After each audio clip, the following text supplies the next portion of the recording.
Welcome back to another episode of Bob Montego, my YouTube channel.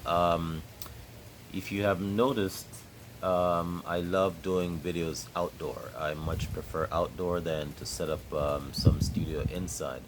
So you get the natural raw feeling. So this evening I'm sitting under my ackee tree over my head, my Nesberg tree. There you can see banana tree over my shoulder and my cocoa plants back here.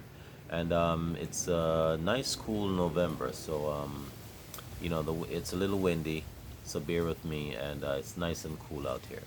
But this today I want to talk to you about why Africa should open up more to the black diaspora, and the truth really is that the entire continent of Africa continues to benefit greatly from its diaspora. Countries like Jamaica and Cuba and the United States, Canada, even England, Trinidad, all the Caribbean countries, and by benefiting, let me make sure you understand what I'm saying. Take Jamaica for example. Jamaica, you know, the African unity we see today, like the AOU, the or the OAU, the Organization of African Union. When you see organizations like that, those things are, the bedrock was already established by Marcus Garvey's Pan Africanism. Garvey, Jamaica's Garvey, I'm referring to. When you see today we have a South Africa without apartheid. Jamaica was the first country in the 1950s to actually sanction the apartheid South Africa, for what it was doing to black people there. If you look even in East Africa, in Kenya, you see Jamaica sending legal representative in the Mama War trials, in which Jomo Kenyatta was being put on trial there during Kenya's fight for their independence. If you look at, for example, in Shashamana in Ethiopia, where Jamaicans were given free lands there, and what they do in those communities there, where they offer free healthcare clinics, school setups and stuff like that in parts of Shashamana.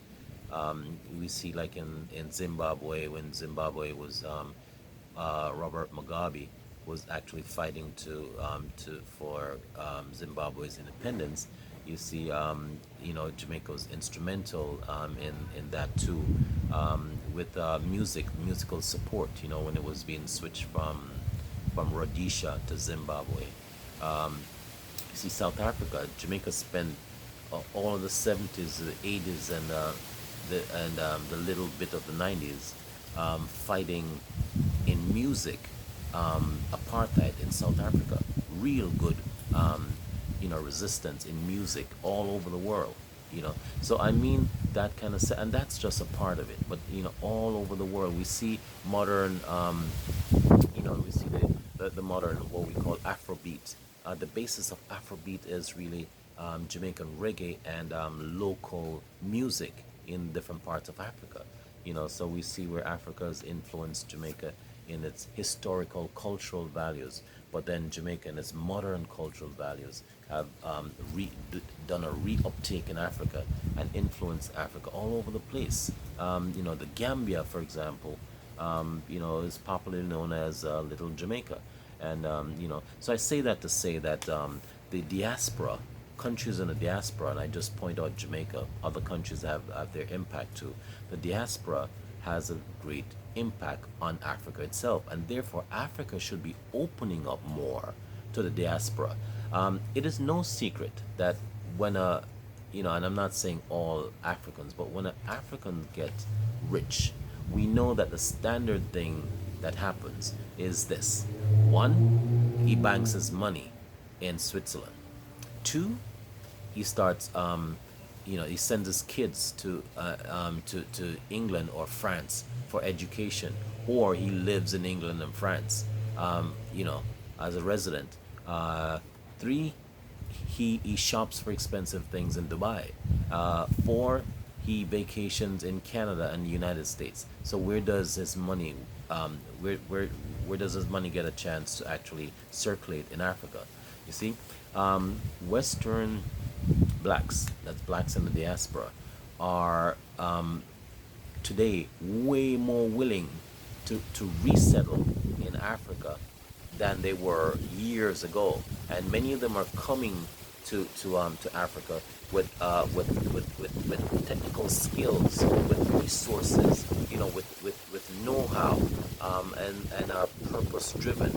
And I think for that reason, the African states should actually be focusing on giving a little more preference. I'm not saying to give any special privileges to Africans in the diaspora, because but take into consideration those things, what they can bring to the plate. Africa is already so influenced by the West, by the diaspora, that if the governments aren't catching up with what's happening among its people, then it stands to lose. But I do think it should be opening up way, way more, on the grounds that you know blacks in a diaspora has a lot to bring to Africa that they can benefit.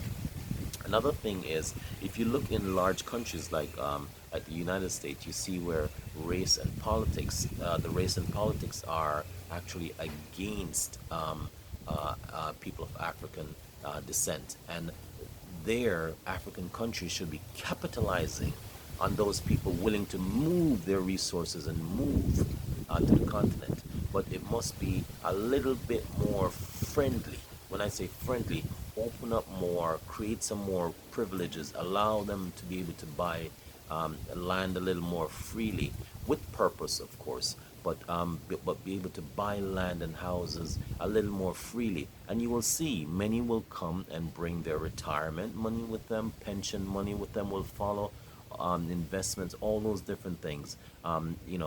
Blacks in the African diaspora are motivated to do things, and I think the African states should be, taking more advantage of this. Also, always remember, if you are an African politician with a decision making capacity, always remember that Africans in the diaspora has a ties that binds with Africa. That's never ever going to change. If you want to do it, give certain countries more preference than others. That, in my mind, is fair, because you've seen countries that have been calling for back to Africa from, as they say in Jamaica, from the devil was a boy, and so those things cannot go by unnoticed. But I think the continent of Africa, the states in Africa, are actually, and by states I mean countries. No, please don't get me confused, anyone. I think they're doing a disservice to their people when you don't take into consideration the the advantages that blacks in the African diaspora can bring to the table. All right. You know, the over the years, a lot of things a lot of things have changed, and it's changing for the benefit of Africa. But you must have politicians who are progressive enough, sharp enough, in tune with what's happening, and be prepared to take advantage of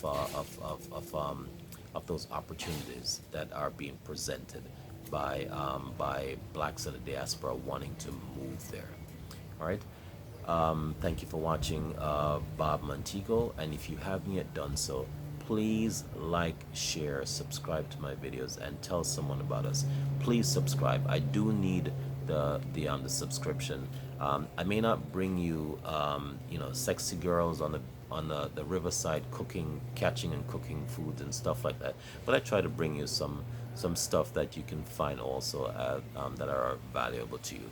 And I think you should patronize me for that reason. Thanks again for watching.